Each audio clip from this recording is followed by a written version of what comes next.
The Smart Mirror InstaView Counter Depth Max French door refrigerator features 4 types of ice. The indoor ice maker dispenses both standard cubed and crushed ice. In the freezer, we have LG's Craft Ice and our new mini cubed ice.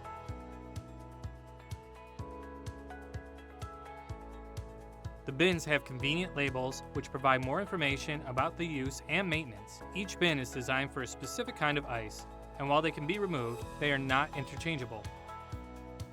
Do not store ice from these bins in the indoor ice maker bin, as they can damage the dispenser mechanism. Turn the ice makers on and off from the control panel located inside the fridge.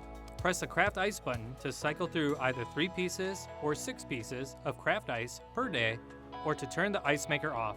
Press and hold the mini cubed ice button for 3 seconds to turn the mini cubed ice maker on or off. Once the water line is connected, it may take up to 48 hours before you begin to see ice cubes in the bins.